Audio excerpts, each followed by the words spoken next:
Mm-hmm.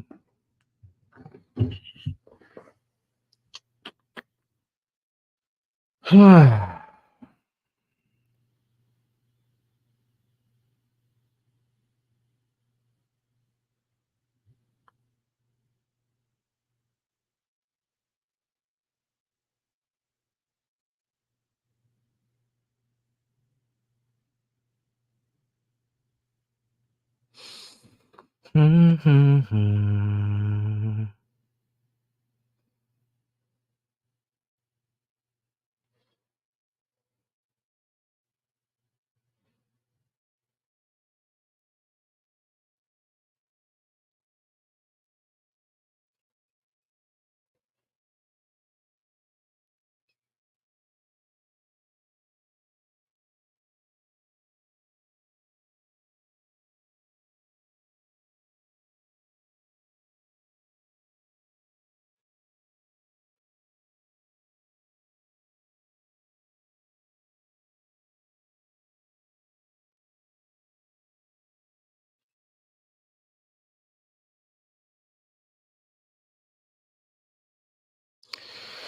Oh man.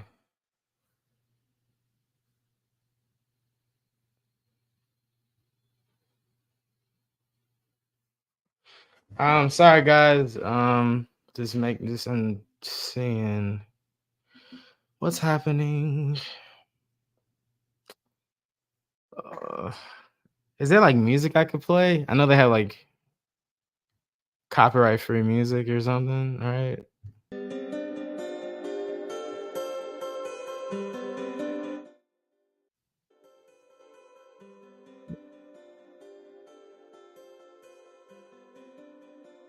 Enjoy copyright. Actually, this is what I'm gonna do. I'm gonna play Mortal Kombat.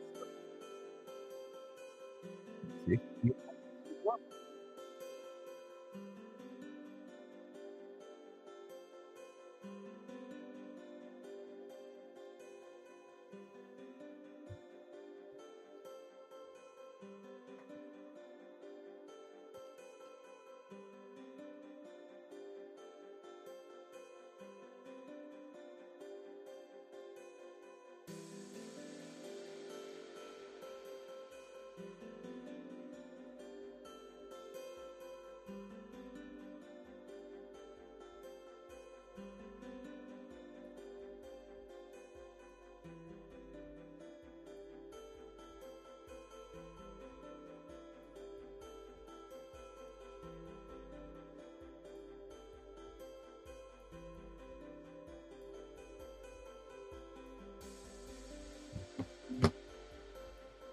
That's enough of that. Kind of getting aggravated with that. So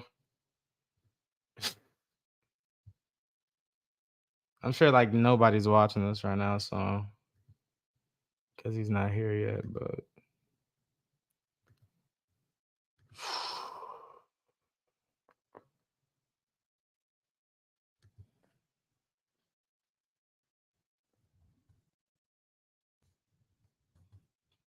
Mm. Oh, there he is. Okay, I was like, okay. Mm. All right, ladies and gentlemen, let's get into this intro. Oh, nope, can't get into it. My computer's glitching. Hold on. Lovely news, lovely news. Love to hear that. Technology does not like being my friend when it needs to. So, all right, let's try this again. Cause, all right, we should be good now. I'm hoping we're good. There we go. I'm back. Okay. Oh man, I feel so weird wearing a hat, but like I could, my hair is a mess, so I'm gonna take it off and suffer for you guys. This hair sucks, but I don't. It doesn't feel right wearing a hat. All right. It has begun. Welcome to another installment of Jam More Interviews. And as always, I'm your humble host, Josh, aka Jam More. My guest today takes on the iconic role of the mischievous magic user himself, Shang Tsung, in the latest installment of the Mortal Kombat franchise, Mortal Kombat 1. In addition to the voice of Oliver Chen in The Ghost of Molly McGee, Makoto Itamame in The Great Pretender, Shia Ryu in One Punch Man and talent in the Rogue Company, along with a plethora of incredible characters over his years long career in the industry. Please help me welcome the man who lays claims to our souls, the one and only Alan Lee. Welcome to Jam More Interviews, Alan. Let's go. Hey, what's up? How's it going, There, man? good. I did the thing again. Hold on. Oh no, what Here we happened? go. Oh, There we hey, go. Yes. All right, man. How you doing? I'm good. I'm. It's a weekend. It's good. It's good. Things have I been feel that, crazy. man. Yeah, my voice is like all messed up because I came from a concert, so like I was screaming my head off, and Right on. the part, I don't know what this part is called. I'm not a mouth doctor, but this part right here in my voice is like scratchy. It's weird, Oh, so I your can't. what is it? Your larynx, I think your so. vocal Yeah. vocal Y- cords. Sure, we'll just say Yeah. that. Your We'll voice. just say we'll Yeah, just say your throat is yeah, but scratchy. my throat is scratchy, so I can't do like a lower register voices, and like my normal speaking voice is a Right. tad bit odd. But I'm here, and I hope I don't sound too bad. No, you sound good, man. You sound good. Okay, awesome. Well, before we get into the questions, man, I just want to say how much of a huge honor and a humbling experience it is to be speaking to you and bringing you on. Congratulations on the release of such a major title that means so much to so many around the world. I mean, millions of people play Mortal Kombat. Millions of people will continue to play Mortal Kombat. It's a long-lasting and ever-living franchise, and we're so glad to have you a part of the franchise, a part of the show. So again, thank you so much, and I hope to make it an incredible experience for you today, my good friend. Thanks for having me. Yeah, no, it's exciting. Yeah, just excited to be here. I've seen your interviews, and I'm like, he's having me on, and I'm just like, did I make No, it? Have I made it? don't say that. No, you're gonna be no, it's awesome. No, I'm just it's like I've just been so blessed with so many incredible opportunities, and this is no different. I'm just so blessed to continue to be doing this and to continue to meet new incredible talent. Right. And man, just before I get into talking about the Mortal Kombat talk, I was blown away by your performance as Shang Tsung the Oh, first thank time you. I heard it. I'm not trying to butter you up or say anything. I don't lie when it comes to voice acting because I'm a very, very serious person when it comes to this craft and what it means to me. I'm a voice actor, and through these interviews, I learned so much about the process. So Right on. I really care a lot about voice acting. So I'm not gonna lie to anyone about how I feel about it. And man, you just really, oh my God, man. And then I look back, and then of course you played Oliver in The Ghost of Miley McGee, and then you've done so much anime work that we're gonna get into. It's just all awesome, awesome, awesome, dude. Awesome. Um, but my first question is because I'm a big nerd. We're all nerds here. I Right. love me a good origin story. So my first question to you Oh, is, I know you're a Korean American actor. You've grown up in that household, grown up in that environment. If you had so much stuff going on throughout your life, and I remember I saw something on Twitter that you've done a various amount of jobs over your over your lifetime. yeah. Pizza delivery, game development. You've gone to colleges and worked there and stuff as well. You've done so much over the course of your life. So how would you say that your childhood environment and the situations you've been a part of have helped cultivate your attitude as an artist and as a person? Oh man, it's interesting because as a kid, um, growing up in the '90s, you are just surrounded by TV, video games, just I don't know. I feel like the '90s it was like such a rich environment for kids to grow up with wild imaginations. We were surrounded by like the golden age of cartoons, I would say. Yes, Like Thundercats. Sorry to cut you off, but like yeah, Thundercats and yeah. Transformers and GI Joe and Chip and Batman, Ninja Dale. Turtles, yeah. Yes. Oh my God. Yeah. It's Yeah, so, like, we grew up with the best, and I feel like like being exposed to that at such a young age, like, um, I don't know, the '90s had, like, a sense of cool about it, right? Like, it was just, like it was weird, some things were awkward, but, like, there's a lot of cool stuff in there, and you're just like, "Man," you can't help but feel like, um, that you were connected to this and that you were you can't help but be inspired if you're gonna be, like, going the artistic route, you're like, "Dude, the '90s had the best." The advent of like going from 2D pixel art to like 3D polygons and all that sort of stuff, and you have to use your imagination to like really grasp at things. No, I'd say my childhood definitely nurtured my creative soul. Um, and yeah, no, I think it's definitely led to where I am right now. In fact, when I started my when I was figuring out what to do, my cousin told me to figure out where my inspirations come from for the things that I want to do. And I realized all of it had to do with my childhood, right? So like being being someone who grew up with the Super Nintendo and watching anime and watching cartoons, and that just being normalized, you're like, yeah, this is like the level that like I want to play at. So yeah, that's how I ended up here. I'm the same way, man. Like, I feel like the 90s and like the early 2000s had some incredible like animation going on because I was born in '02, so I grew up with like Right on. Transformers animated and Yeah. George of the Jungle and Marvel's Misadventures of Flapjack and Fairly Odd Parents, and I think SpongeBob was starting to get big in the early 2000s, so I Right, grew up right. on that. Like, I've grown up on so much stuff. Like, my biggest inspirations is, of course, the massive Transformers collection. You couldn't Oh yeah. tell. And Lincoln I Park.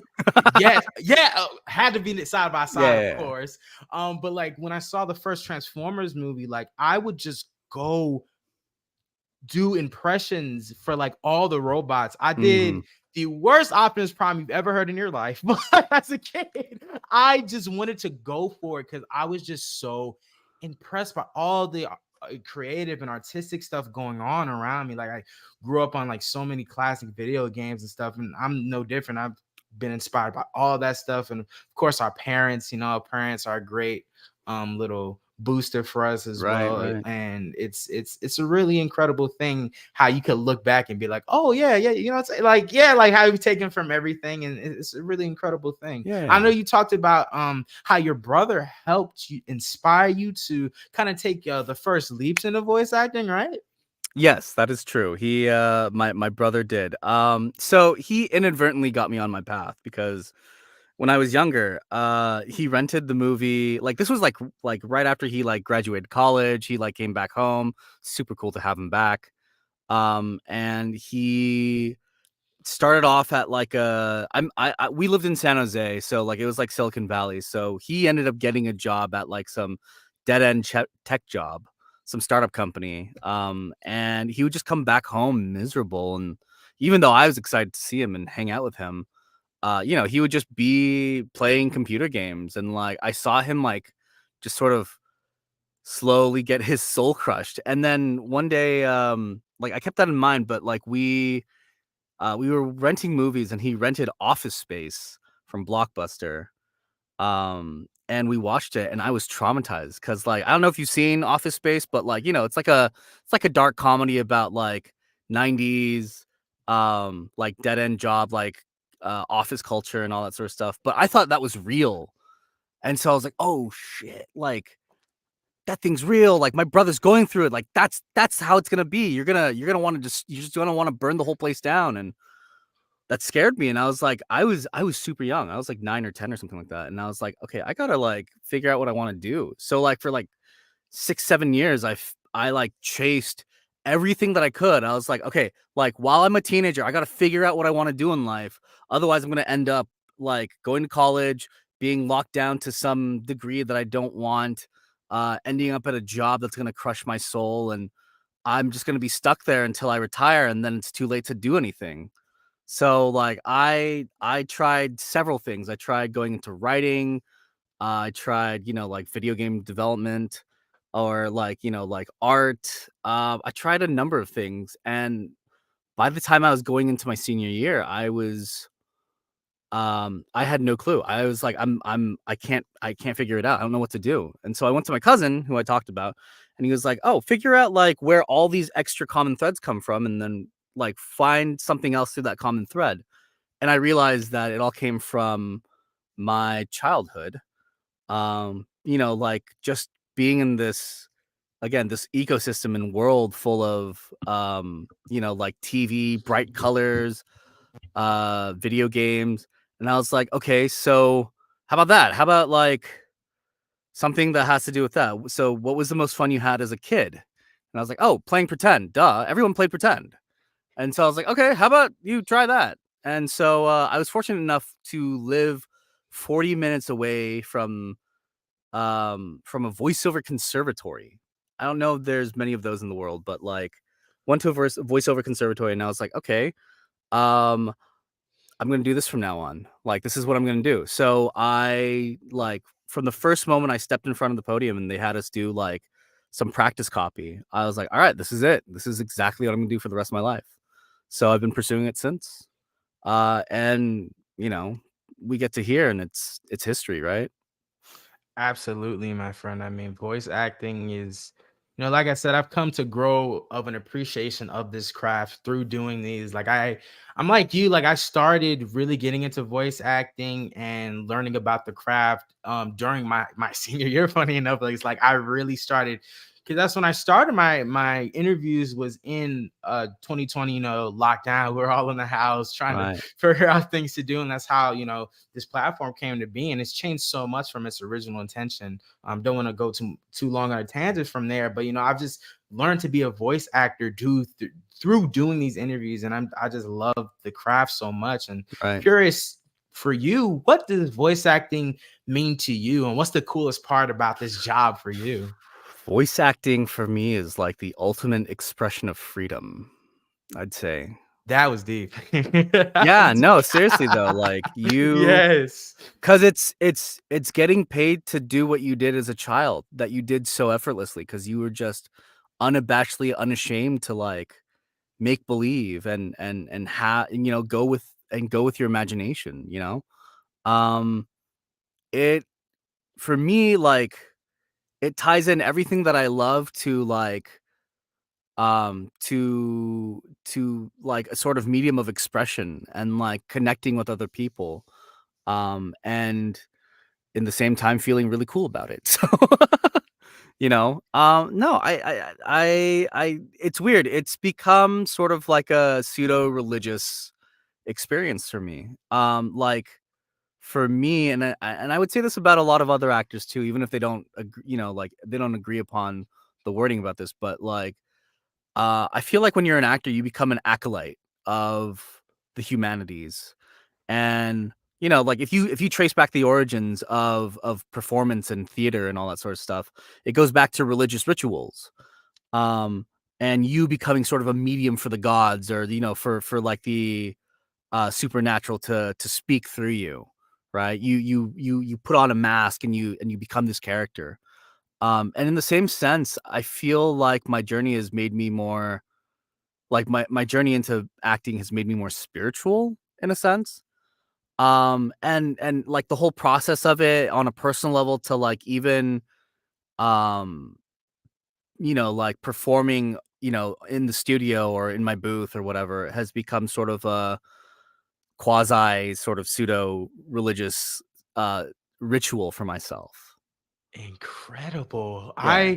For me, I was talking to a friend about this, and I said that voice acting is like the acoustic version of a musician performing music, because with Right. voice acting, it's like, all the funky stuff gets added later, of course, Right. but when we're there in the moment, it is our rawest, purest emotions as the character. We Right. are the character, and everything relies on our voice and how deeply we feel with this character and resonate with the character we're performing. Whereas, like with on camera, you have makeup, you have different angles that you can like take shots from and stuff. But with us, it's just us, the script, and our trust in our director who is guiding us through the story so we can give the best performance possible. Absolutely. And it really is a religious thing. Like I agree with you. Like Yeah. sometimes I'll just like, before I do any voiceover or auditions, like I'll sing a song to get my voice right or do some warm-ups and Right. Right. Right. perform a ritual to get right for the character, like Right. Right. because a lot of the times I have to play like a lot of deeper gravelly, like I have to get my Right. voice ready to take that Take that beating. I know you can relate to having to, Yeah. have to do a lot of those like characters and stuff and doing those efforts and how they can really destroy your voice. But Absolutely. um, A great show is like okay, and this is gonna I don't I hope this doesn't offend people, but you ever go to church and like you have like your youth group and like you guys are all in like the band and like they're singing, they're singing gospel songs and modern sort of like yeah, modern I guess Christian songs, right? Like and everyone's like bobbing to it and all that sort of stuff. It's no different, right? Like, I mean, like for me, like that or like a rock concert where you just feel the energy and you just go with it, right? And just courses through your body, right? That's what that's like, like, and and tying it back to like a performance, if it's got you, if it hits you on like on an emotional level, if a performance hits you on an emotional level, it's a similar experience. You might not be like jumping up, being like, yeah, but inside you're like, oh man, that was good. Like, oh, I felt that, right? Like, and to me, it's not even necessarily about like a religious thing. It's more like a human connection thing. That's why I say that it's like it's kind of, like adjacent to that. Absolutely. I know that you had to take a break away from voice acting, and you talked about how difficult that was in the moment because of circumstances in your life. And I was Right. curious, how would you say you've grown since taking a break from voice acting, and how has that deepened your appreciation for the craft? Ooh. I think anytime you take a hit or a blow in your pursuit of arts or just anything that you think is worthwhile, it makes you stronger. I think at the very least, it makes you more callous towards the things that you were sensitive to originally, and that literally gives you a tougher skin, right? Like that gives you a thicker skin.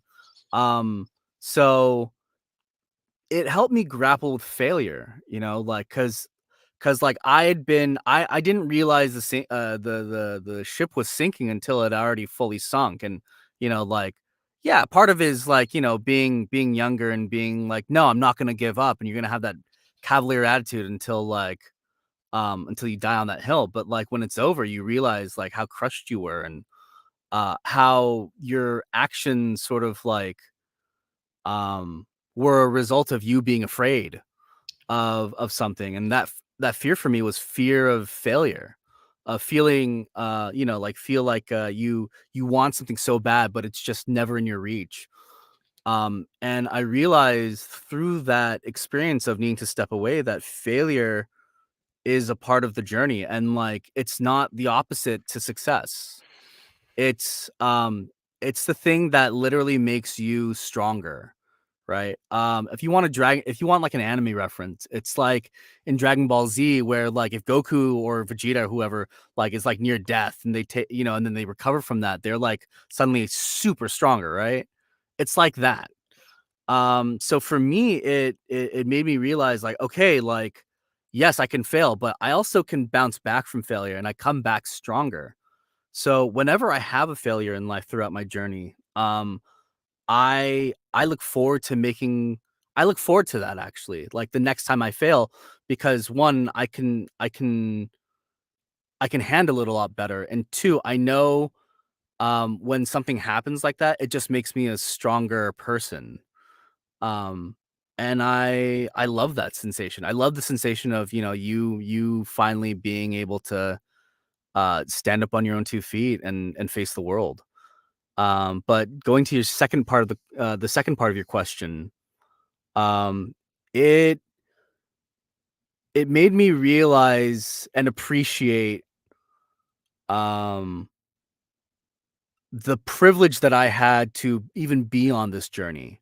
I met up with friends while I was away on sabbatical, and see what they were up to, and a lot of them came back to me and they're like, "Hey, like, I just wanna let you know, I'm proud of you, and I'm proud that like, I'm really happy that you had the guts to go out and do what you wanted to do." And, like, these guys are making 6, 7 figures in Silicon Valley, and they're like, "Dude, I wish I could do, like, half the things you were doing.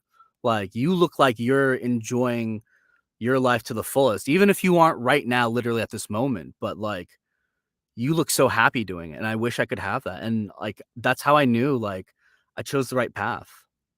you know? That support is everything. Mhm. Like, I wish people understood how much that support means, especially when you're Right. doing so rigorous and so you really have to have a tough skin to do this, bro. Like, you really have to like get into a mindset because when you do acting, you're auditioning all the time, and a majority of the time, you're not going to get them. You're Right. not going to get them. The stuff that you see that Alan has done, Rob Paulson, Steve Bloom, all these other people, it's just a fraction of how many times these people audition for hundreds of roles. Yeah. It requires so much, and I'm so glad that before I started acting, I did these interviews because it just taught me how to deal with rejection and getting told no. And it's not necessarily rejection. I always hear this all the time from incredible performers. They're like, it's not rejection, it's this that you just didn't get picked for this part. And there's nothing Right. wrong with that. You know, things happen. I think you said this. I think Kyle Abear said something akin to that to you once I was watching an interview. Oh God, I can't, Yeah. something like that. And Yeah, it's he reminded me that getting the gig was not the goal. The goal was not to get the gig. The job is to do the audition. right. So as long as you keep doing your job, eventually that'll pay out for you, right? Absolutely. I think it was Crispin who actually also taught me like the Crispin Freeman? yeah, Crispin Freeman. He was one of No way. yeah. Nice. Oh, I love him, bro. Yeah, no, he's fabulous. He's wonderful. Uh it was in one of his many lectures that he said to me that it's not you can't take it personally. You can't think of it as rejection, right? Like you can't frame it as rejection because the moment you do that, you start taking actual damage, right? Like you start taking damage to the hull. But you have to reframe it and you have to think it's not rejection, it's selection, right? You might be perfect for the role.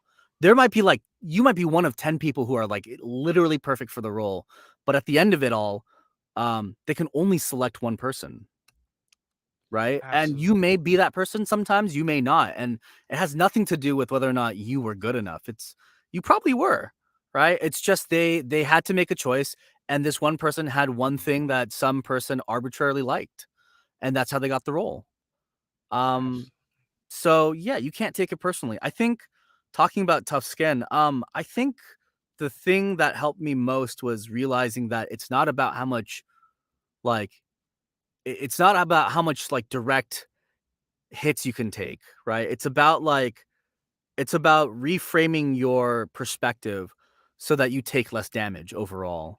Like the stuff like That change of rejection and perspective. Yes. yeah, Yes. cause yeah, you wanna sidestep and be like, "You know what? It wasn't personal," or, "You know what? It didn't have anything to do with my performance. It had to do with, like, this casting director's, like, perspective on who they want, and it's not that I'm not good enough," right? Like, you can't frame it that way. Can't. You do have to change your perspective, and that change of perspective can lead to some incredible rewards down the road. And let's Right. get into that amazing resume you have, man. Like, I was looking and I was just like, wow, like this guy has been in so much stuff, so many animes, so many video games, and of Right. course gonna get into it. You've been in Disney shows. We're gonna talk about, like, oh my god, man. I'm curious for someone such as yourself who's been in a lot of dubbing roles and such. What has it been like to see such an explosion in how anime is accepted in culture? Because I remember growing up and it was Oh. not as big, like it was nowhere near as big as it is now. Like, Right. if I would have asked someone what their favorite anime was back when I was in like middle school, like sort of beginning freshman year of high school, they would have Right. been like, what's anime? I don't watch that. But if I would have asked right now, they're gonna say 1,000 different answers: the Jutsu Kaisen or Demon Slayer or Attack on Titan or One Punch Man or not. Like, bro, like it's gotten so huge, like it's so accepted in culture Right. nowadays, and it's become such a major part of nerddom. So what's it been like to see that explosion? I am the wrong person to ask that. And the reason is because where I grew up at, I didn't know there was a difference between anime and like regular cartoons. Because I grew up with it all. I grew up with like Studio Ghibli. Granted, I watched a lot of I watched Dragon Ball Z. The first time I watched Dragon Ball Z was one of the movies that didn't come out here until literally maybe last 10, 15, 20 years ago. But I watched Dragon Ball Z movies in Korean. I watched, yeah, no, because you go to the Korean store and they had everything dubbed in Korean or subtitled in Korean. And so I would watch it. I wouldn't be able to follow along with what was happening because it was one volume of a show, but my parents picked it up and I would just watch it, being like, this is so cool. Um, yeah, I grew up on anime, so I never went through that. I tell people I wish I went through that phase where you discover anime. Do you know what I'm talking about? Where it's like Oh, you I'm it's like doing a that right light now. bulb. Like, It's like a yeah, light bulb turns on and you're like, "Oh my god, this is intense. This is amazing," right? I saw so many friends go through that when Naruto was coming out while I was in middle school. Naruto's coming out and I was like, "Oh yeah, cool. This is like the next show." But to everyone else it was like, "Oh yeah, we have to get the headbands, get the kunai, learn the jutsu." And I'm like, "Whoa, y'all are going in real heavy." But I realized that was their awakening for anime. I didn't have that because I grew up on it. I went from the first anime I ever watched was The Guyver way back when. It was grotesque, it was bloody, and it scarred me for life, and it still sits with me. I have it on DVD now, by the way, just so I can remember how my origins. But I went from that to um to Sailor Moon and Pokemon like everyone else did. And then I went, I just went down the line and then Toonami came on and I was like, "Oh wow, they're this is in English now." And for a lot of people like I said, that was the golden era of discovery. But I didn't have that cuz I grew up on it. So, I don't know, it's weird. But I've been told "Oh yeah, this was a niche thing. This is a nerd sort of thing. This is a thing that like, you were part of it was like the secret handshake of yes, of kids back, back when, because all the other kids were into live action things watching, I don't know, whatever on MTV or whatever cribs trash or TV. yeah. Yeah, and I was like, "How do you think your stuff is so much better than mine? You guys are ridiculous." But I remember watching that, and then I guess the change happened really when I'd say starting from Naruto, right? Naruto in '05. When that Mhm. started coming out in '05, I feel like there was a huge shift and anime was starting to become much more mainstream, right? And I entered sort of the arena in 2013 when it was still rising up and up and up and up. But yeah, no, it was fascinating to see anime doing really well in all spheres of culture. Um and with it, like you said, you have some bitter moments when it becomes a cash cow or becomes a corporation game and quality sort of bumps down a level because everyone's trying to make money and um this and that, uh but that's the price of success, right? That's the price of mainstream success is being able to, on one hand, see, Jujutsu Kaisen and Demon Slayer merchandise at Target, right? So To crazy. and then on the opposite hand, you have all these these voice acting Twitter going nuts about this and that, about how things are going downhill and how there's an oversaturation of this or that. And it's kind of sad to see that, but you're this is um it goes hand in hand. And so for me, in my perspective, I feel like it was I'm happy for anime. I'm happy for the medium as a whole, but um at this point, it's the only thing I can say is I'm gonna feel like an old man when I talk to my kids or whatever about anime back in the day and how good it used to be compared to whatever schlock they're gonna be watching, you know, way down the line. Mm, that's But yeah. interesting. There's I have a lot of opinions on anime and just how the industry is handled, and we're gonna get into some Oh, of we're that going to because it spicy ties territory? just a little bit because elephant in the room. There's a strike going on, and There is a there's a strike going lot. on. There's a lot of similarities there that I've noticed. Tensions. That unfortunately does put a sour taste in my mouth, especially as someone who is such a fan of animation and anime. Like, I truly love this format of storytelling, and I think it deserves more respect. And a lot of the times we're Right. seeing like a lot of people who are behind the scenes of putting together this animation or this anime, a lot of times are coming out talking about unfair treatment and unfair compensation. And Mm, one thing about, the strike that has opened, so I hope has opened so many people's eyes about, is that just because you see actors and people in a lot of things does not mean they're getting treated well, and does not mean they're being no. compensated fairly for their work. And it's a whole big thing. And I'm very glad that strike is happening now so you guys can be treated fairly. We're hearing that the WGA deal might be reached tonight. I don't know. But then the AMPTP was like, this is our best and final offer. No, it's not. I can't say.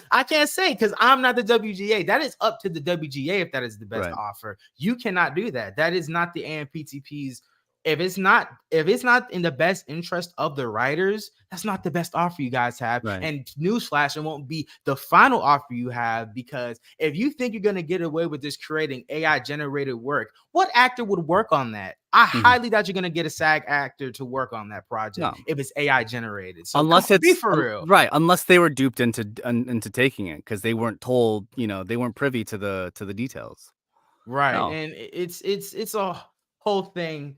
But to get back onto the anime thing of about how much you've been in, what was an anime that you booked that you were like, no fucking way, hell yeah, like, it was like a hell yeah moment for you? There's a lot of those. There's a lot of those, but I'll give one example, which is, Yashahime. I saw you Yashahime, talking about that earlier today. which is Yeah. the sequel to, Inuyasha. I spoke Um, to David K, who played Sesshomaru. there you go. Yes, let's Yeah, go. yeah, Sesshomaru, yeah. Yeah, no, I grew up on it, like, I loved it when I was watching it on Adult Swim back in 02, 03. And yeah, I know I'm old. I No, no, no. I wasn't No, saying no, it no, like no, that. I was no, just no, like, no, I oh, know, I the know, I'm joking. I'm messing history. with you, I'm messing with you.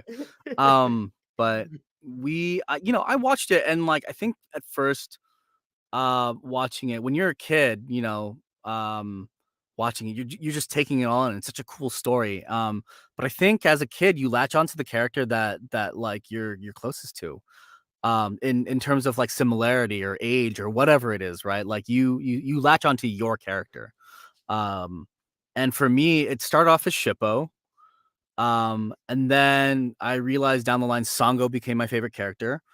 And then after the introduction of Sango, there was Kohaku, and Kohaku showed up. And like, he was this undead sort of like, younger brother of my favorite character. And I thought his story was really cool. Even though they didn't really like visit him a whole lot, comparatively speaking. Like every time he showed up, I was just like, oh man. So I'd like latch onto that character. And yeah, Kohaku was sort of like my character in Inuyasha. And like Inuyasha came and went, and then Final Act came and went. And then I became a voice actor somewhere in between there. And the auditions for Yashahime went out. Um and I looked and there was Hisui and there was Kohaku, and they're like, these two characters are gonna be two of the major characters of the five major characters that we have audition, like for auditions, which was a complete lie because they didn't do squat with the characters. But that's not the point. Point is Oh, no. they were slated to be like the two main male characters, present in the group. And I was like, oh, if no one in LA at this very moment watched Inuyasha as religiously as I did, this character is mine. Right? Like there's no way in hell that like they can outbeat, like they can outpace me for this character. I know how they speak, I know how they act, I know like the Canadian isms that they had, like You way grown back up in the with this day. character. I mean, you Yeah. know him, yeah. Yeah, exactly. So I sent in my auditions, felt really good. And then callbacks came in and they're like, you got callbacks for both characters. And I was like, okay, okay. And they're like, he's sweet, don't change. We love that as is. Kohaku, do exactly what you did, but just make him slightly lower. So I did. and I booked the character, and I was like, yes. Oh my god, like, I'm Kohaku. I'm officially Kohaku. And, I went into my first session and they're like, "Hey, so, welcome to Yashahime, but first, we're gonna do the first episode, which is, sort of, where everyone's been since with, like, the OG cast." And I was like, "Who'd you get? Who'd you get for who? Because 'Cause I'm curious." And they're like, "We got everyone back." We got Richard Ian Cox back, we got Kelly Sheridan back, we got Kirby Morrow back, you know? Um, and I was like, "Yes." We even got David Kaye back for Sesshomaru because it was originally, they switched off to Michael Dangerfield, I think, in Final Act. And they went back to David Kaye, they offered him the role, and he took it. And they're like, "Okay, so, Kohaku shows up in this episode, but it's young Kohaku, and you play older Kohaku for us. We want you to do the lines as young Kohaku, and then we'll have a younger actor come in and perform and like repeat your performance so that it matches." And I'm like, okay, okay. But in my head, I'm like, no, no, no, no, no, no, no. I know exactly how this character I know should what I'm go. gonna do. Yeah, let me cook. I Let know me cook. exactly how this character should sound. You ain't taking this away. I did mine. They liked my performance as young Kohaku so much. They're like, you know what? We're just gonna keep it. That was perfect. Thank you. So officially, I got as a result, I got one episode with the OG Canadian cast that I grew up on. You Let's. know? Yeah. Wow. Yeah. Wow. And that was the last, and also, on a more somber note, that was the last performance of Kirby Morrow, who tragically Rest in passed. peace. Yes. Yeah. I remember Young, growing up far on too young. him, hearing him as Cyclops on that X-Men show. I don't Yeah, know if you X-Men ever watched it. Evolution. Oh There yeah. you go. Watch the Yeah. heck out of that. Of course I did. Let's go. Yeah. That was so. Oh gosh, That was so dope. X-Men has so many good like animated cartoons, dude. You have Yeah. Wolverine in the X-Men, of course, X-Men Evolution. Then you have the Right. '90s one. Oh, could go. X-Men just has such a solid run when it comes to No, cartoons and yeah. voice casts. Wolverine and the X-Men. Yeah, no, absolutely. No, but you realize that like if you grew up in the 90s, most of your anime like on TV was dubbed either in New York or in Canada. Canada, yeah. Yeah. Right? Like Sailor Moon was Canada, Gundam Wing, G Gundam, Ronin Warriors, all that stuff was Canadian. So you grew up with the same like 7 Canadian voice actors all the way throughout. The original Mobile Suit Gundam, back in 2001 or whatever, that was the Canadian cast. So being able to perform once in one episode with everyone, that's like inner child dream come true. Like no one else can ever, like can never say that. Like, but I can, and that feels like that's like authentically just uniquely mine. I got one episode as Kohaku with the OG cast that I grew up on. Um, Blessings, dude. yeah. That's incredible. So that's Congrats. my Wow. that's my oh my gosh, I got this type of moment. One of many. Beautiful. One of many, of course. And I wonder if this was another one. I want to transition over into your Disney work as Oliver Chin and the Ghost of Molly McGee. Crazy cool show. Incredible. Thank you. Another outstanding voice cast. My friends are so friends in love with that show. I catch my brother watching it from time to Right. time. Talk about Oliver Chin and just, some anecdotes about the role, recording, anything like that. Oh man, I see the problem is we're on strike right now, Oh, and Disney is part of okay. that strike. So I will say I'll say a couple things, and but Okay, like yeah, but okay. but I can't share a We whole. could You know what I we could mean? we could we could we could we could ask it. We could go straight into Mortal Kombat now if Okay, that you want to do that. okay, all right, all right, all Yeah. right. Okay. I will say this about that show, that I'm not gonna name because we're on strike. No, it was I was that was what I was like. I was training up to be like a cartoon actor, like when I started off. So I started off okay. Originally, I started off wanting to do commercials, because that's where I was told where the money was, and as a compromise to my mom, because she was like, "Are you gonna be acting?" And I was like, "I'm not gonna be acting. I'm gonna be doing voiceovers." Like there's a huge difference between that really. But like and I was like, you know what? I'm gonna go into commercials and everyone's gonna be happy about that. I'm gonna be anonymous because I like being private.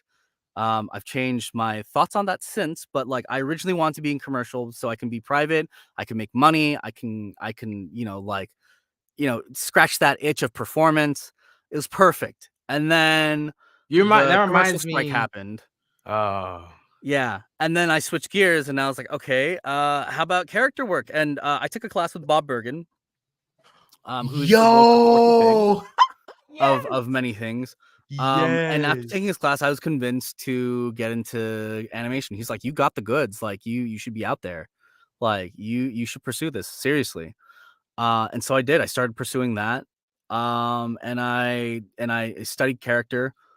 And I fell into anime on accident because I got roped in because it was the only thing that was hiring. And they're like, "You're pretty good. You should audition for us." So I did, and I started booking a few things in anime. Um, and like up until a certain point, I was just doing anime because that was the only thing I could do as a freelancer. Excuse me. Until I got an agent. I didn't get an agent until about 3 years ago. It took almost. I mean, it took roughly 10 years for me to get an agent to finally champion me, but when I did that, one of the first things that I auditioned for was for a character named Ollie, for a show called Ghost and Molly McGee. And they're like, we're open to like male, female, whatever. We just need someone who can play this character. And I was like, all right. And my approach to it, I remember, was like, all right, I'm just gonna play me, like a happy version of me. I'm not saying a happy version, but like, me, just More on in a good upbeat. mood. Yeah, Yeah. yeah, exactly. So I did it, and I sent it out, and I remember thinking, they're probably gonna get some like Disney celebrity to voice this character, because they usually do, right? They usually go with like the Disney celeb route, or whoever they can get to voice this character. And sure enough, I I got the email saying, "Hey, you booked Ollie," and I was like, and like I was like, "Oh my gosh!" Like I'm gonna be in a cartoon. I'm gonna be in a Disney cartoon as my first like actual cartoon. And it was a dream come true, and I got to work the full season on it, and I even got to sing. So there's me singing on YouTube in a clip. Um, and it was a dream come true, and that's ultimately all I can say right now about the show, unfortunately. All good, all good. Okay, Yeah, cool, cool, I cool, know, cool, I cool. know. Nah, Well, no. lucky we did this right now, because like we don't know if a strike's going through, that I can't talk about Mortal Kombat anymore. I was just yo. I You know what I was mean? just saying that. Yes, very, very, very happy I could get you. You're probably going to be my last interview I do with a voice actor, depending on what the Hmm. announcement is tomorrow. So if Fingers crossed, man. seriously, I hope they can negotiate something. I don't know. I I hope so too. Yeah. But I know there is a lot of issues with the video game realm that need to be addressed. We're Right, gonna right. talk about that, but let's get into the good part. Mortal Kombat, man, we're Yeah. here. MK, baby. First of all, again. Just want to give you huge congratulations on booking one of the coolest characters in probably like fiction ever. Like Shang Tsung is like such Yeah. a cool character. I've loved that character since I was little. My worst can't speak. What the hell? My first Mortal Kombat was Mortal Kombat 9. And I just remember hearing Andrew Kishino do a really cool job as Shang Tsung in that Yeah. game, and being so terrified of him. And then I was like, Ma, I want more Mortal Kombat content. And then I heard the iconic Cary Yukitagawa doing the voice, not the voice. Well, he does do the voice of Mortal Kombat 11, but Right. doing the character full body. And I don't care what anyone says. I love the first Mortal Kombat movie. I don't care. I I love think that movie. I look. It's so good. It's so good. It's It was the only time they did, like, in the 90s, that they did a video game right for for a movie. Yeah, you watch it now and it's age. There's a little bit of hokiness to it, but like for the time, I mean, there's a it was charm the to that best thing. though. You know, like I feel like there's a charm to that kind of thing where Yeah. it's like it's kind of aged, but it's like it's aged in a good way. You know what I'm saying? Like you can Right. still see the age. Like it's like someone who's in their 40s, but they look like their late 20s. You know what I'm saying? Like there's Yeah. age there, but you still age really well. You know, it's awesome. Yeah. But Mortal Kombat is a franchise that I've come to love for years. I just got the game Friday. I started playing it. I've played through the story. Wow. Really incredible thing what you guys are doing there. Wait, So Friday? Dude, awesome. today's Sunday. You played through oh my gosh. I Dang, I man. I, I You binge gamer it? mode is back. No, nah, I didn't. I mean, I would like take breaks in between, but for the most part, I was just like, Got it. yeah, Got it. yeah. Got it. It's good. It's good. The story mode's It's good. so, dude, no, because when I tell you, I was like, okay, I'm going to bed at like 1 a.m.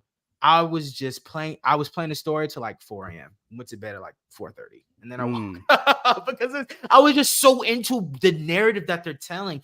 I love how Mortal Kombat is now. Like there's story behind the characters that we love. There's story behind why I'm kicking this guy's ass right now and Right. doing the smoke move. It's incredible. But just what is your history with the Mortal Kombat franchise, and how did you first get introduced to this epic world?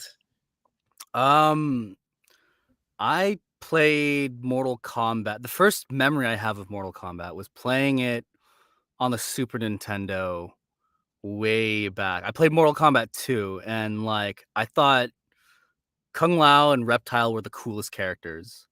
Um, so that's who I played. I didn't know how to play them, but like I remember button mashing and getting my butt whooped. But like, and then having a cousin or like one of the older kids play for me so that I could watch and enjoy it. But watching Kung Lao slice someone in half with with his hat was just so cool to me. Or how scary Reptile was because he was a dude, but like he can rip off his face and and be this like crazy ass gnarly predator, reptilian. I thought those were the coolest characters, and I was hooked. I remember going to the arcades and seeing Mortal Kombat 3 and 4. And I think during like the PlayStation 2 era, I played a bunch of the Mortal Kombats on console when they switched to 3D. Did you play Um, Deadly Alliance? I didn't own it. I had a friend who got every single Mortal Kombat. Like he was honestly the one who like kept me in the loop for Mortal Kombat. But when we saw the was it Deception where they had like the gnarly stage fatalities? Yes, I think so. I think so. Yeah. Like Yeah. that stuff like scarred me. That was like, "Oh my gosh, that's gruesome." Like that's gross. Dude, it's just But putting like in his such a cool foot way. into someone's head into the lava and throwing Yeah, him on a yeah. spot. Or like if the what is it, Yin Yang Island where like the daytime switches to nighttime, if you step in the water, the piranhas kill you. Yeah. I remember that. Like the stages were more iconic for me in my memory. Back then when I was still playing those. But I forgot about Mortal Kombat for a while, and then MK9 came out, and I remember literally like going to a friend's place. Like they bought the game. It was like a group of us, and we would all take turns playing. And we pulled an all nighter just playing it. Like we were so tired by the end of Mortal Kombat story mode. Um, but like it was worth it. Like that's one of my like core memories as like a young adult playing Mortal Kombat. And then like so I've been following. I didn't play MKX because I didn't have a console or anything like that to play it on. I got MK11 and then didn't really play it a whole lot. I How don't know. come? I don't know why. I liked the game. I remember liking the story. But I think I just had other games I was playing at the time that like so I bought it, but like with the intention to play it, but I never ended up playing because I got into other games. It just happens, like that, and like you start running out of time to just sit down and play games. Please tell me It's about so it real. because I sometimes I'll be like, dude, I was put in my mind like, okay, I bought this game. What did I buy? I Right. bought the remaster of Metroid Prime for the Switch. I was like, I'm gonna just sit down, play for like a good hour, play through the story because I love Samus in Smash Bros. I want to Yeah. learn more about the character. Tell me why. I'm like, bro, I was working on a project, and by the time I was like done, because I have to like promote stuff, and I take Right. clips and I edit my own videos and I write and I act, of course, and I have a lot of stuff I do. So sometimes I just like, bro, it's 1 a.m. I have to go to bed so I can Yeah. wake up and do. So yes, tell me about it. The life of an artist is a Yeah, very no, busy one. it's crazy busy. But going back, I didn't I played MK9, like watched streamers play MKX basically, and watched a bunch of streamers play through the story mode of MK11, and I played a little bit of it myself, but like I dropped it and to play other games, but like MK um the Mortal Kombat movie, what year did that come out? 2021 or something like that? Like Yes, it did. Yes. yeah. I watched that and I was like, okay, this is decent, right? Like this isn't everything that I want, and like I don't know who this other new character is, but like I Yeah. dig the Hollywoodification of the Mortal Kombat story. Go for it, yeah. Like it And was real quick, good. we could get off of it. I Yeah. love uh what is his name? He plays Scorpion. Harry, isn't it Harry Kusanda, right? I don't, dude. I don't know. Whoever plays Scorpion, I don't remember. Yeah. phenomenal Oh choice. no, I he was love, fantastic. and then Joe Taslim is Right. Sub-Zero. Like, Yeah. oh my I got the god, oh prettiest boys for Kung Lao and Liu Kang, and I'm just like, my yeah. god. I love the gags that they put, like he would just sweep Kano and just sweep him again and sweep him again, because that would be like how you played Mortal Kombat 1 and 2, right? Like the cheap tactics. Um, yeah, Yeah, you got Kombat has just blossomed into so much than I think even Ed Boon and him back then has even envisioned. We're having multiple movies, there's a right, second one coming out when the strike ends and they could do their thing with whatever and they could right, do and get back into the groove of things with all the films and stuff. But it's right. just incredible to see how much this franchise has grown. I mean, look at MK11 from MK1, like just a 3-year gap. Look at how beautiful and how much more intense and detailed the costumes have gotten. I was Yeah, playing the story mode and I was like, bro, I feel like I could touch the leather on the screen and like pull the costumes off. It's like so cool yeah. how it's grown. I mean, oh my It's interesting. god. Every time a new one comes out, like, it looks amazing. Like, MK9 came out and you're like, "Oh," like, the designs in that were, like, immaculate, right? Like, Liu Kang never looked more Liu Kang than Liu Kang before, right? Like, we don't talk about, what is it, DC, like, Mortal Kombat versus DC or DC DC versus Mortal Universe. Kombat. We don't talk about that Liu Kang, because that Liu Kang, like, we talk about MK9 Liu Kang because he looked exactly what you think and hoped Liu Kang would look like. And then they upped the bar and MKX, and everyone looked amazing there. And like MK11 came out, and you're like, oh my gosh, right? Like you can spit on that metal and just like and wipe it and see your reflection. And then MK1 comes out, and you're like, oh my gosh, this is like the epitome. This is like the peak of like character design. I have no clue how they're gonna go from here, but I can't wait to look back and be like, dude, this thing was ugly, right? Like, you know what I mean? Like, yo, looking back, like MK9, you look funky, right? Like MKX, like, bro, why you so beige and brown? And oh man, you like, and then you look at MK11 compared to MK1, you're like, why is everyone's head so round, right? Or like, some stuff like that, right? But that always happens, and that's just the natural progression of games, right? MK, whatever they're gonna call MK13/2/ whatever they decide to call it, you're gonna look back at MK1 and be like, yeah, you know what I You're mean? like to tweak something here, but it's like this is what we have now for the technology, and what we're doing with the technology Right. is beautiful, especially as we're headed in this new era of Mortal Kombat. And there's so much going on here, man. And I'm a nerd for this stuff. I love learning about all the behind the scenes stuff. Break down for me how you crafted that incredible, and I am not joking when I say incredible voice for Shang. I gotta know the influences, all that. Break it down for me.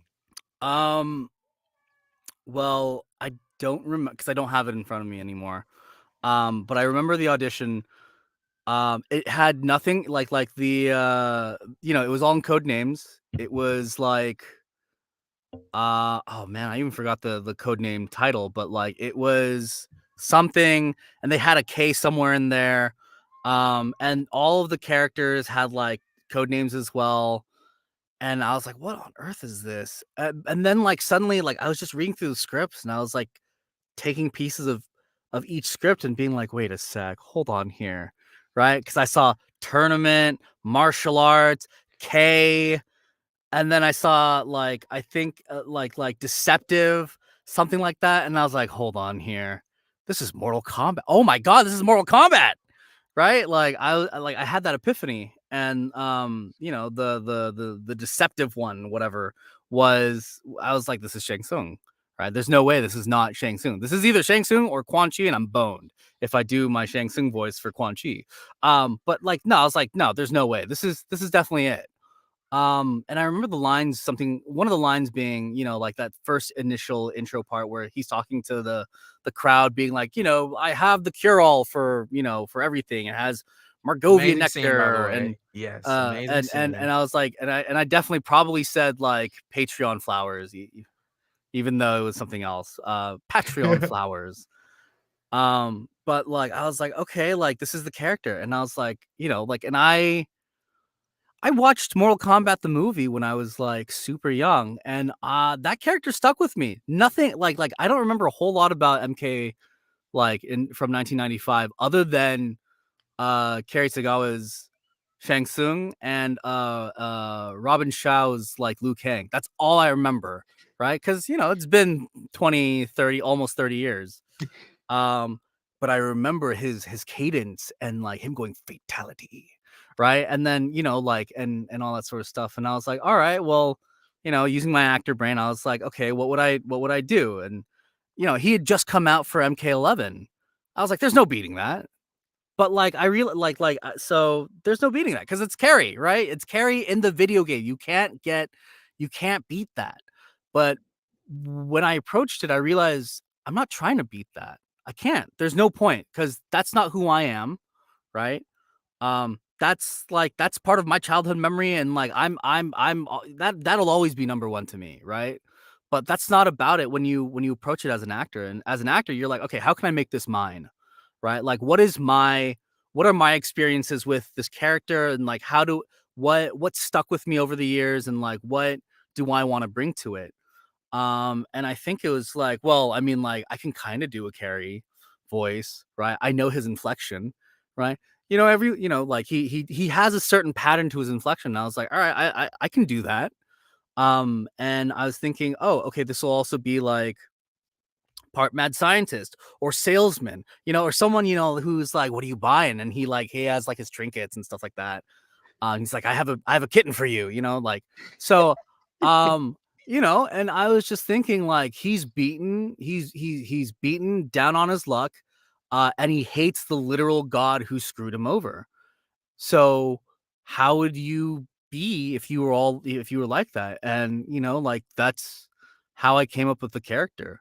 I think I was like the more I thought about it, I was like, I'm gonna overthink this. So I'm gonna go with my initial gut instinct. And I just went with that. And when they had me in for the callback, which again I didn't realize, I was like, yes, so I was right. They're like, so we think you know who this is. I was like, is it Shang Tsung? And they're like, yeah, it's Shang Tsung. This is Mortal Kombat, isn't it? And I'm like, and they're like, yeah, it's Mortal Kombat. And I was like, yes. And they're like, yeah, we really like what you did. You had exactly what we wanted. And so we're just gonna have you do this again, and hope we'll see if you get the gig. And did it, got the gig, and yeah, that's it. Like, and then we just sailed from there, and crazy things happened in the story Literally, mode. the story is so insane and also like kind of heartbreaking, especially watching like how certain things go down with characters because of Shang Tsung. Like I think about Shang Tsung and Reptile's relationship in the game and how, man, Shang Tsung's a real piece of shit. Like Oh, for he that, is, like but right. But the trick is that he loves it. Because again, he's like, to him, he's the smartest person in the world, right? He's the smartest person in the room. He's the smartest person in the world. He might not have the goods to back it up in this universe yet, but when he's given he's, someone shows up and he's like, "Hey, do you want like the Game Shark, the Game Shark cheat code to your life right now?" Of course you'd be like that. And you'd be like, "You know what? I am a piece of shit and I love it." Right? And like you're like, "Oh, I'm feeling myself." You know what I mean? So like Oh so like man. that's the mentality. I was like, if I'm this character, right? Like that's how I would be. I'd be like, "Yeah, I'm a total piece of shit, but like I got 30 lives with the Konami code, baby." Like, so I wouldn't care, like, and so I just wanted to rub it in anytime I had a chance to. And I think the fun came out, and I think people really, really responded well to that. I don't usually ask voice actors to like reenact lines like that usually. But like with you, like there's this one line that I really Oh, there's like, loved. yeah, So there's so many though, but my favorite one is when Chronica comes to Shang Tsung and he's like, if it's revenge you want, have at it. If it's right, restitution, there's nothing right. left. Can you say that line? I had to. I had to Yeah, ask. no, of course. If I can remember it. If it's revenge you want, have it. Oh no, no. If is it? Yes, if it's Oh, wait, no, revenge no. you Oh, want. yeah, yeah. If it's revenge you want, have at it. If it's restitution, there's nothing left. Right? Like, whatever. I don't care. Right? Like, you know what I mean? Like, devil may Like care type of it's like attitude. right. It's like, bro, like I've already gotten this shit kicked out of me. Like people Right. already know like I'm a schemer and a scammer. Like, what else? Go ahead, have fun. Yeah. And then there was the other line. God, it was when Reptile was like, "You killed my family," and Yeah. Shang Tsung was like, "Oh, I did that a very long time ago. Like Right. they've been dead." And he says, I killed them like many moons ago. Oh, they've been dead for many moons. Like, and then he says this line I love. He was like, "I don't like loose ends" or something like that. What is right. he's I hate yes. loose ends. Yeah. Right. Something like that. Yeah. And he just Yes. smiles on it. He's smirking. Just, He's smirking and then he releases this like poisonous gas to kill yeah. everyone in the room and then just Yeah. walks out. Which I saw many of people fail because they pressed R2 at the wrong time. Yeah. No, Dude, good times. I was so pissed because I kept doing that. I was like, why can I not get Baraka out of this cave? He's Yeah. going to kill these people. And then Yeah. I finally got it and I was like, okay, save the gang. I saved them all. Yeah. There's so much that they put into this game, just detail wise, about Shang Tsung that I love so much. There, Mm, like especially his laboratory. Oh my god! Like I was just looking through while I was playing, and I was like, dude, look at that like bird fossil, or look at that like doctor book right there. Like he's right. an evil scientist type of guy when he's helping Melina with Terracots. Tarkot. Yeah. Tarkot, her disease. What is your favorite like little nuance or little detail or Easter egg about Shang Tsung that you Oh, I'd noticed have when to seeing it? look at it. I looked at it and being like, "Oh man, this place is so cool." And then I don't. Hold on, I'm gonna look it up while I have you. Hold on. So cool that they've just added so many layers to it and just oh my god. I gotta look at it again. But I really liked. Oh god, it was. There was a dude that was just like dying, hanging out over there, and I was just like, I wonder what his story is. Like, how did he end up there? Um, Yo, you yeah. talk about in the flesh pits? I think that's what the place is called. Where he's I think yeah, yeah, where his flesh pits, right? Like that's what you're talking yeah. about, right? Yeah, I'm talking about like his actual laboratory because there's like Oh, his the his official laboratory. laboratory or his like Yeah, because there's his official like laboratory where he's like got it. helping Okay. Melina and stuff, and So, then there's like a closed door where he opens, and that's where the flesh pits and like all the experiments like actually go on. yeah, yeah, I think so. I think one is the lab, right, where he like Yes. treats Melina, and then the other place is Hmm. the flesh pits. Yep. So in the well, I mean, I can say for both, but like no, I love the decor of all these stages, but Shang Tsung's laboratory, like that hanging piece, the what is the it looked like Dinosaur the bird kind of dinosaur, thing. yeah, the giant dinosaur bird, like that thing was so cool. Oh my Um and like, oh man, I think like if you scoot down a bit, you can see like his like alchemy like vials and potion stuff. But no, that bird was just super cool. Um, yeah, no, I like that's so cool to me. For the flesh pits, it's that one guy that's just like he's just messed up beyond belief. I don't know. He's probably a corpse by then, but like I'm just like, oh man, what's his story? Like, what did Shang Tsung do to you? Right. So Yes. I mean, that's So or the guy who's just like a giant like wall of flesh and like his teeth yeah, are on the side and he's just like center stage of the flesh pits. Insane detail. I love that. yeah. Um, how would you describe this version of Shang Tsung to newcomers and returning fans? Uh, he's oh god, I mean, how would I describe him? Because like, oh man, that's tough. I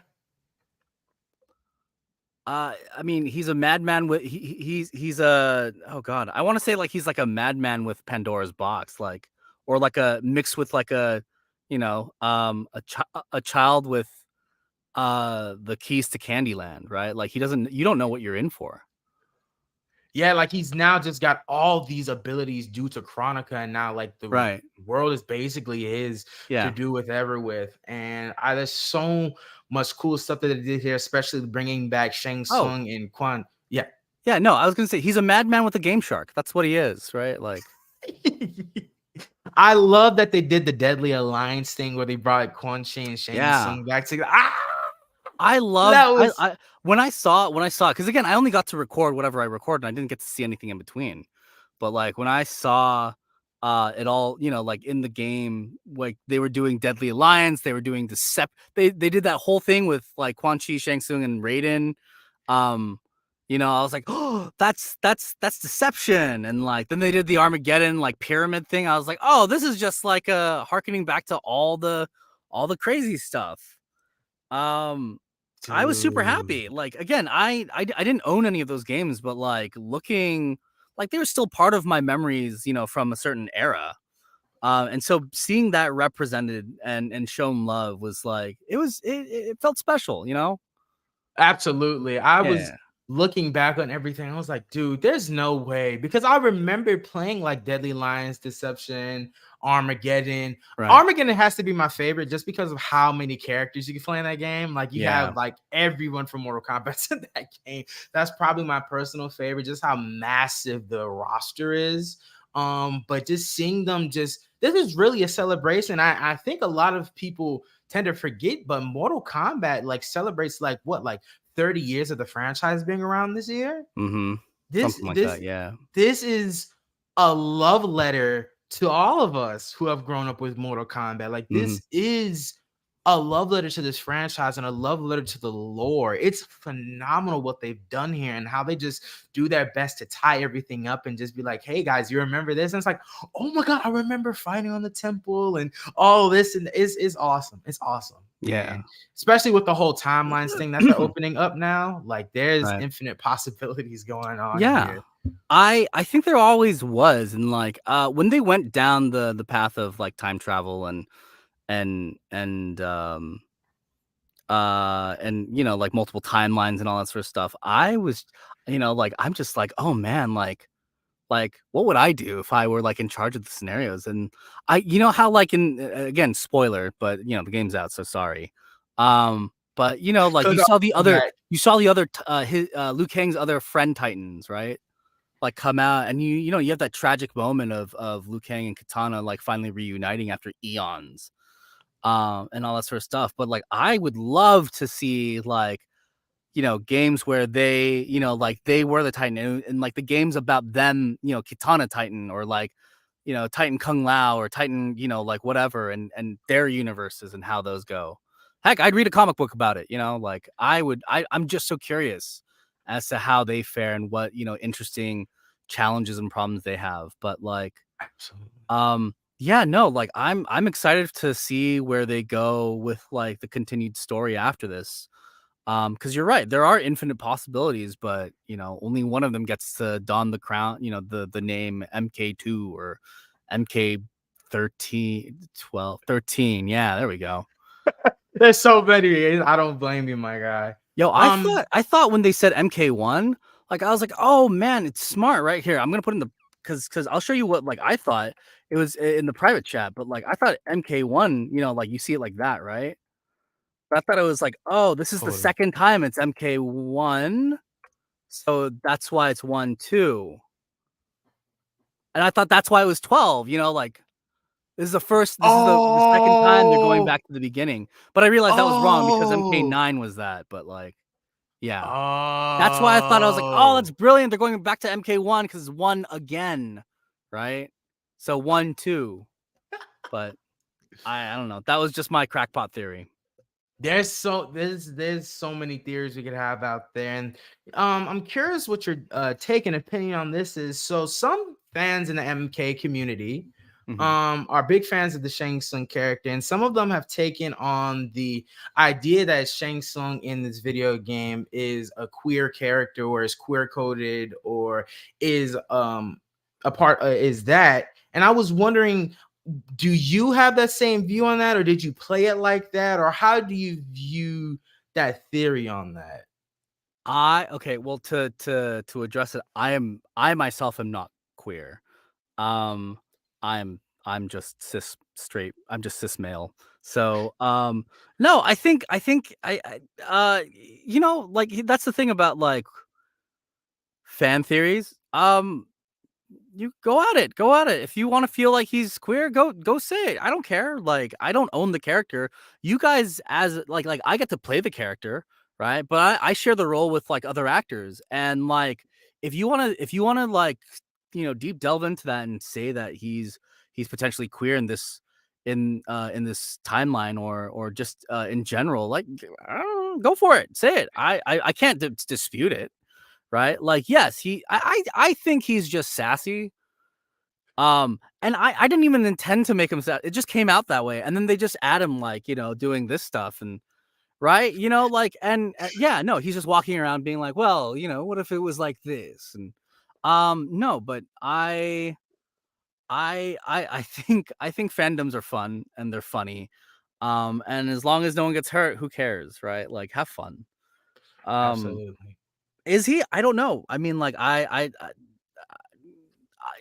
didn't write him, so I can't really say. That's all I have to say. That's more of a question for Dominique Chancola, who of course Yeah. directed you. You got to work with Dominique, right? No, absolutely. Yeah, he was my Okay. voice director. Okay, cool, cool, cool. Good, good, good. He guided me all throughout. So, again, yeah, because I'm trying to actually answer the question without like beating around the bush too much, but um he could be. I don't know. I definitely did not intend to like nothing that came out was intentional other than I'm playing Shang Tsung. That's it. Anything Gotcha. else is just like an observation in my opinion. And I don't know, it's like writing a book and then going to a lecture about your book and being told, "Oh yeah, these are like the hidden meanings about the book." And then you as the author go, "I didn't know I wrote that. Wow, that's really deep." Yo, yeah, You know I what I think mean?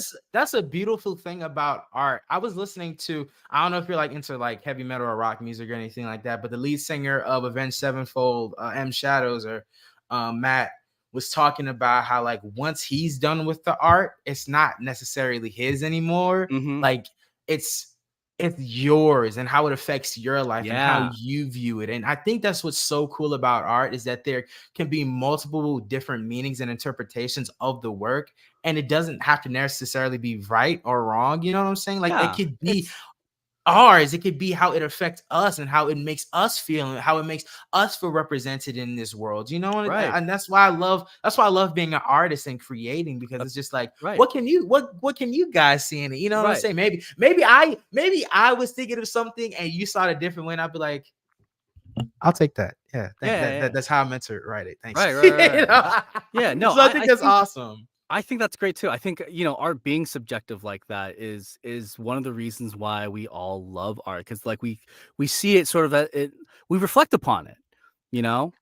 And heck, again, if Shang Tsung is if that character is someone's queer awakening, go yay! I'm happy for you. Or if you're just like, oh man, like I really like a sassy character, like or whatever. I go for it. It's yours. You can have it. Absolutely. I'm only the medium of I only get to play the medium of the character He is the do great acolyte. writing. Yeah, I am the acolyte. What's your favorite thing about what was your favorite part about Shang Tsung's story in MK1? um. Oh, being told what was gonna happen and having that knowledge and knowing that knowledge was exclusive to me as I played the character, right? And, like, I feel like that kind of added, like, a new layer to the character was that, like, because he feels like he's in on it, and to a certain degree he is, compared to other people, but even he's not in on, like, the biggest secret, which is, you know, that the other character is him, right? Like, the only one to fool Shang Tsung is Shang Tsung. Um, and so I don't know. I think I like that. It's a weird answer, but I liked being in the know and playing with that. Um, and then like being in the moment and realizing that you're not in the know. Like when the fall happens, you're like, oh man. Yeah, that stuff's fun to me. But like in terms of like story beats, I like him I like him getting away with um no, I'm one of you guys. I'm one of the good guys. I'm trying to help here. Like when he was in Melina's when Melina was in his I'm lab. curing her disease. Like, what are y'all doing? Like, I Right. just come on. Like, Right. y'all are Playing that angle. overreacting. Playing that angle exactly. Playing that angle is satisfying for me because because you feel like you're getting away with something, you know what I mean? And he certainly did for a moment there. Everyone trusted him in the room except for the people who were on the floor knocked out. Why do you think? And I fantastic answer. But why do you think Shang Tsung has lasted as a villain in the minds of many for so many years? Like we, of course, again, so many actors have come before you and have given their own unique take on the character. We have Mm, him in the movies, we have him in the video games, we have him in the new animated movies that they're starting to make. The Mortal Kombat Legends little side quest stories here. He's right. in those. Why do you think he's so popular? Cuz everyone loves a devious bastard. Cuz he gets to do the things that you don't get to do in real life. He's the intrusive thought that won, right? And so like when you see him Why do did that some click? smarmy Why did thing, that click? when you yeah, exactly. When you see him do something smarmy, you're like, "Ooh, that's good." Because again, that's that catharsis, right? Like, that's the whole point of, like, seeing art and being able to expel something from yourself out of that self-reflection. I think that's why we love really good villains because like, they don't just represent the worst qualities of us, but they represent the things that, like, might be residing in us that we need to, like, pull out and enjoy and lavish in once in a while, right? I think Shang Tsung is endearing as a character because as evil as he is and as many times as he loses, he doesn't give up. Um, and we can at least respect that to some degree. And the way that he carries himself and goes about himself as he does this and as he picks up the pieces is just so fun to watch. He's just fun. Abs- Fun character, Yeah. man. What do you hope fans come away from the game playing with your performance? Like, what do you hope fans come away with experiencing like your version of Shang Tsung? What do you hope they take from it? Hmm. I don't know. I don't know. I don't think I've ever had a character that has had this large of a number of people looking at it. Um, I don't honestly try to think about it. I don't intend to make an outcome, right? Like I do the best that I can and then whatever happens happens, right? Like you said, like if something means something to someone else, I'm not going to deny them that and I'm not going to say, "Oh, that was exactly as I intended." But I hope they and this might be the slight people pleaser in me that's still left in me that I hope they're okay that it's not Carrie. I hope they're okay that it's not Carrie coming back because I get it. Like Carrie was like like I'm sure he like, he came back because they're like, hey, can you please do this character one last time for us? We know you're enjoying whatever you're doing right now, but come back as the character one last time. And he's like, all right, fine, I'll do it one more time. everyone like was just like, oh my god, it's like the best. Like it's exactly what we want. It's Carrie Tagawa coming back in video game form. Again, you can't beat that, but the objective was not to beat that. The objective was to do something that was genuinely me. And like as someone who grew up with that performance, I want to honor that. I want to honor the Shang Tsungs that came before me, and I wanted to add my own spin to it. But if I were to ask for one thing, one takeaway um, is even though that other version may be perfect to the mass majority of people, I hope mine's acceptable. Like that's all I hope. Everyone's loving you, man. I love your Shang I Tsung. appreciate it. It's fantastic. Everyone is just really enjoying your take on this character. My friend, one of my best friends, texted me, and he was like, "Dude, like the guy who plays Shang Tsung really impressed me. Like he's probably my favorite out of the game." I said, "I'll be sure to tell him," because I appreciate that. yeah, and he loves the performance of the character, and I do as well. You just really knocked it out of I Oh, can't I say it appreciate enough. it. You really like I love Yeah. this version of the character. Who is your favorite Shang Tsung besides Carrie? That you were like, okay, you kind of get it.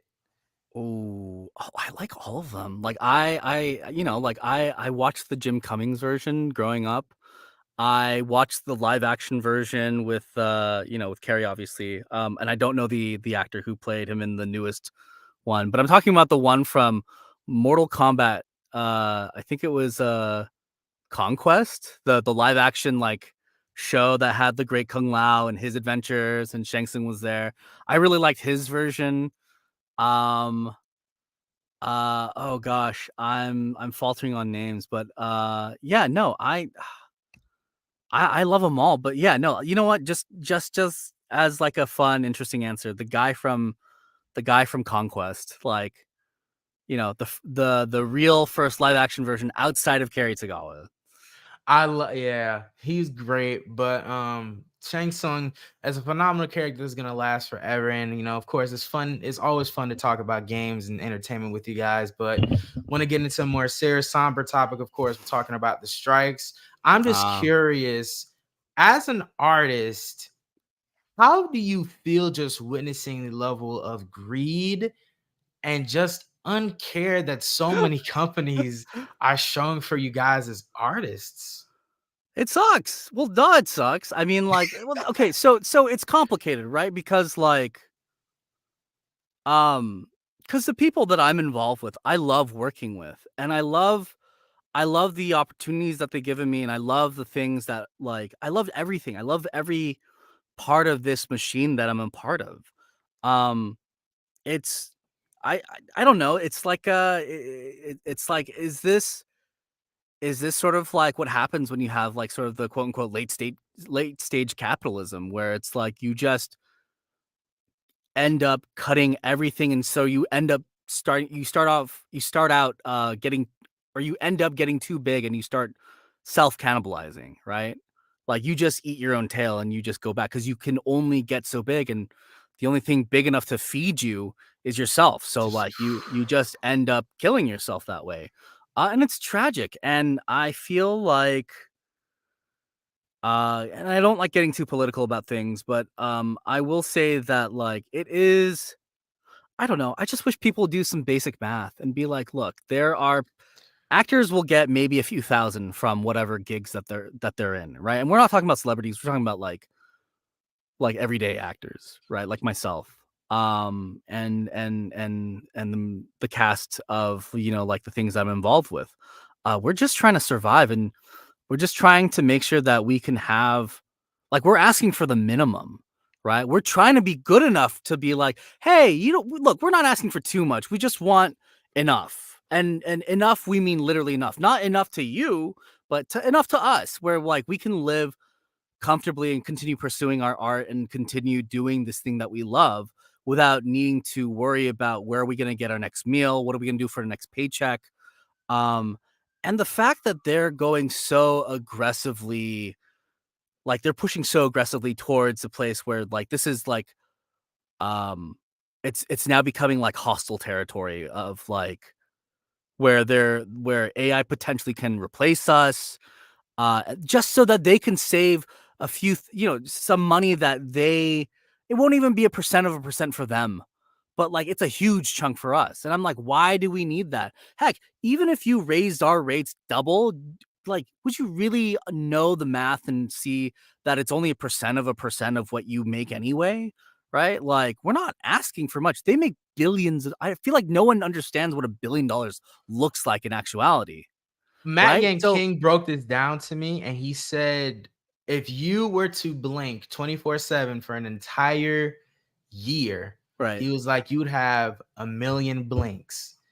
And if you were to get 1 billion blinks, you would have to blink for 32 years straight right, without missing a beat. right. Do you know how And big of a gap that is? That is insane to me. yeah, Oh it's my it's God. insane. So, like, us asking for, hey, can we get like $100 extra to just, because that'll be like what, 10% for us of a bump, just to, and again, we're losing to inflation anyway, which is like 7.1 or whatever. So it's like, oh, we're getting 3% more. Ooh, you wouldn't even notice that if you were a CEO, or if you were, like one of these companies that were literally making billions of dollars. You wouldn't care. What are you going to do with that? What else would you do with that? Right? We would survive. We would have more than enough to enjoy a vacation once in a while, and um and maybe take a break from work so we don't get burnt out, or like, or finally get some health care or whatever, right? Some 20 something percent of us are eligible for healthcare in their union right now. And so it's ridiculous, right? Like, they're so aggressively, like, and like, I'm sure to them it's like little effort. They're just paying people to push points for them. But like, it comes off to us as so aggressive, because it's like, dude, you have so much. There's so much you can have. Um that like, it would do us wonders if we got like 10% more, 15, 20% more. And I don't even think that's enough, right? Like, me personally, I'm like, dude, if you increase my pay by 100%, you wouldn't feel it, and I would be okay, right? That's how this is right now. And so that's the thing. I think, it's, I mean, regardless of how I feel and where I am, because I feel like I'm going to be taking a hit from uh both the strikes, right? I can't talk about my show. I can't talk. I'm soon potentially not going to be able to talk about this game or promote it, right? As much as I have a lot to lose in this, I know how important it is in the long term to be able to win this strike. And what's on the line is, fairer conditions, and the potential doom and gloom of AI. If we don't fight it now, we're not going to have this conversation down the line, and it'll be the beginning of the end. And I mean that honestly, right? Whether it be 10, 15 years from now, whether it be 100 years from now, right? It will, like, AI will spell the end if they can, if they're allowed to, put it into union contracts. So, I yeah, saw I was at work a few days ago, and I was just scrolling on my Instagram, not on Instagram, on YouTube, because I was just like, I need a break. I need to sit down. And I saw a video. It said Mortal Kombat 1 custom character AI intros, yeah, I saw that. and your voice is in it. Yeah, I told And people. I mean, like, I told the appropriate people.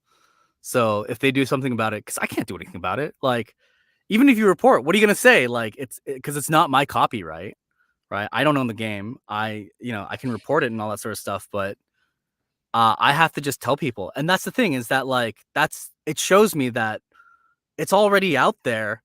Um, and the best we can do is seal it off, and hope like, the damage can be contained. it's a shit performance, don't get me wrong. So I was just more so mad that, I have multiple friends who work on this game now since interviewing, and even before interviewing, who worked on the game, who were in that video. Right. And I was pissed off because they've literally explicitly said, do not use my voice. Yeah. Please do not do this. And I don't understand why there isn't enough common decency and respect where that request is not respected. Why is that not respected? Why is Steve Bloom in that video? I'm getting angry. I'm sorry. I'm getting a little No, that's passionate. cool. But why is Steve Bloom in that video when he has said multiple times that he has an issue with this and that he wants people to stop? Why are people keep going? I don't Understand, Right. musicians are having issues with this. Gray Griffin was having an issue with this. People were attacking her. Erica Lindbeck had an issue with this. People bullied her off the internet because she was angry at this. Why are we attacking people when this is their voice? This is how they make their money. This is how they make Right. their money. This is how they get roles. This is how they get booked. This is what they've worked on for years. Right. And for a robot to give a shit performance, mind you, and to pass it off as their voice and Right. to yell at them when they're angry at it is absurd to me. Of course. That'd be like me stealing something from your house and you're saying, give it back to me. And I'm like, no. Who the hell am I? I took it from you. Right. I took it from you. Who the hell am I? Yeah. Ridiculous. It's Because ridiculous. it's the same with any new technology. This song and dance has been being performed for years. Something comes out, some revolutionary thing comes out, the people in the public will latch onto it. They won't think about who this potentially hurts. They'll think, oh, this is really cool. I can have my fantasy video game now that I have AI. I can just steal actors' voices and not need to worry about paying them because Lord knows I don't have the money for it, but I can make this fantasy of mine come true. And that's what it is. It's just like a person can be smart, but people are dumb, right? Like because they only see one Ooh, that's a thing. bar. That's a Yeah, bar. yeah, yeah. It's not even mine. It's not even mine. It's from Men in Black. Don't worry about it. But no, but for real though, like people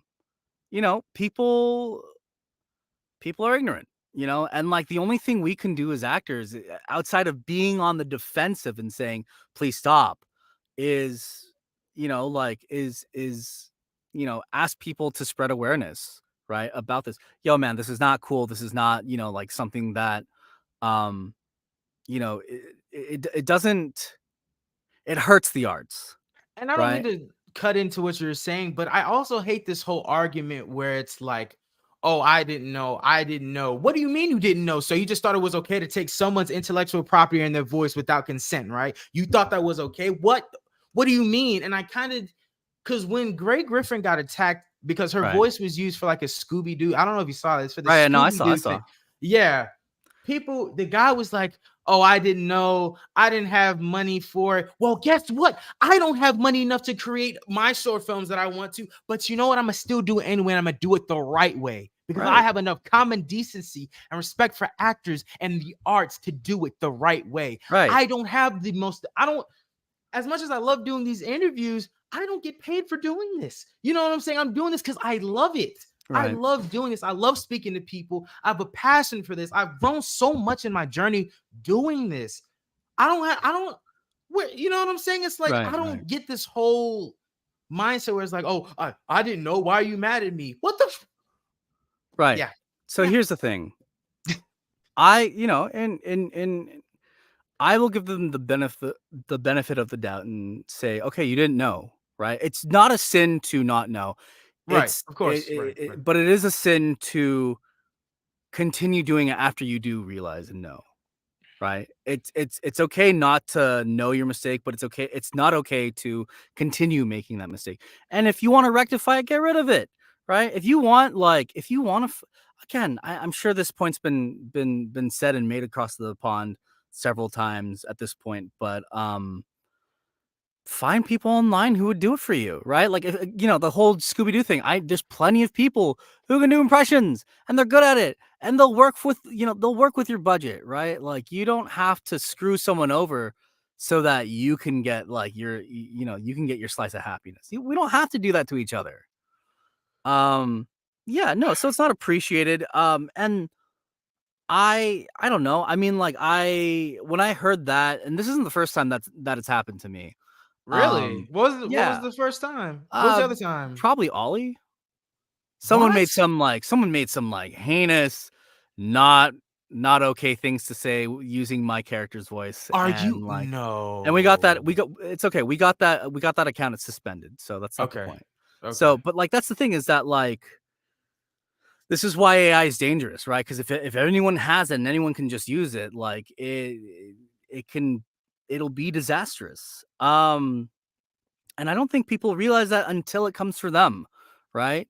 and I don't know. I hate the fact that it comes for creative first, right? Like it's like, why aren't we using this to like why aren't we using AI for other things?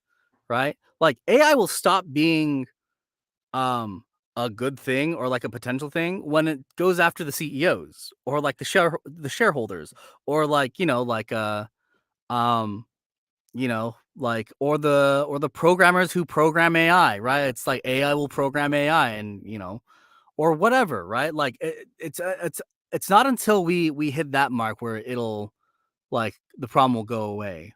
Um but yeah, like as an individual, I can only do so much, right? And I don't like it, but I'm not going to let it bother me. Like I'm going to still try and figure out what to do with myself and my career despite this happening because this was inevitably going to happen and like there's going to be more things down the line that are going to be in similar pattern to this. But I don't think we should lose our cool about it.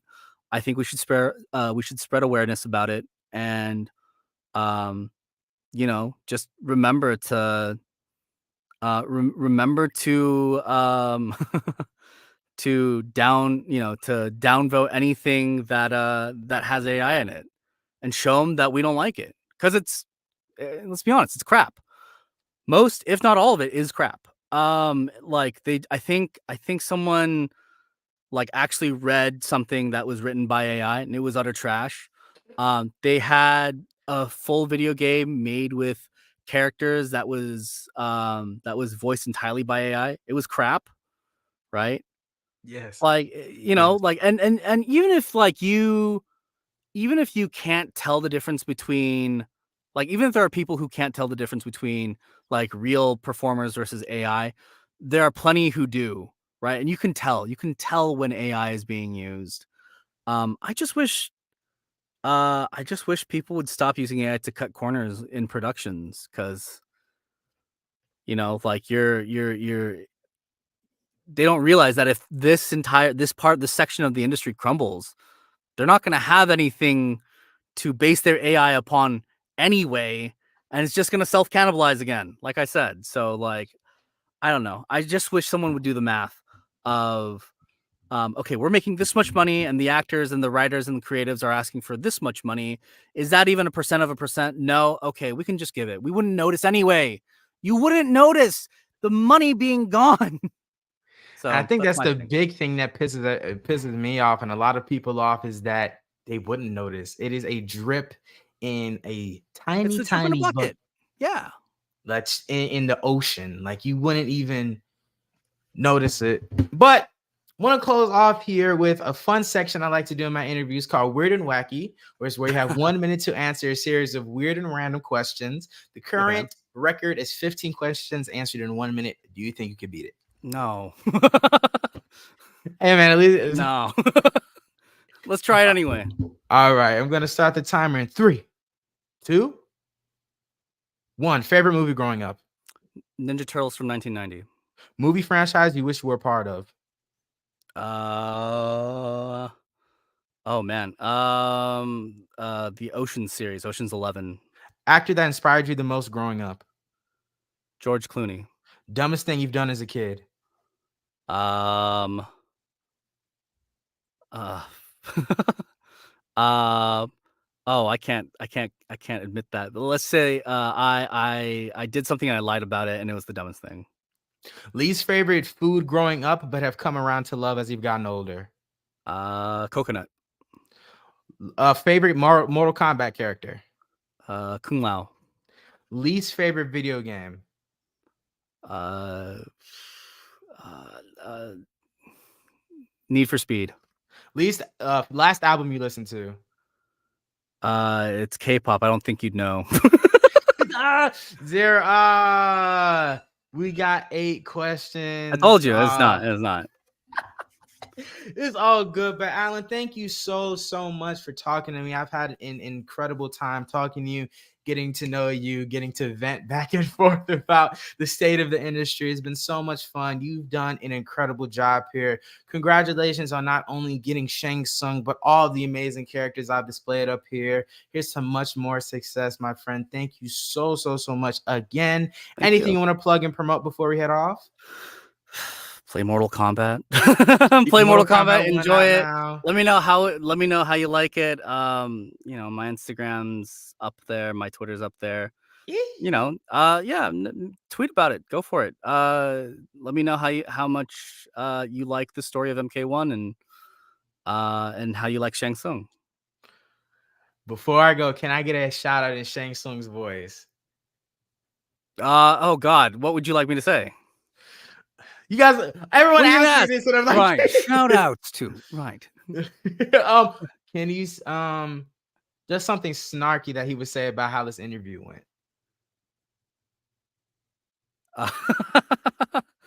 What was the quote? It's like oh man. Oh man, what's the thing that he says? He's like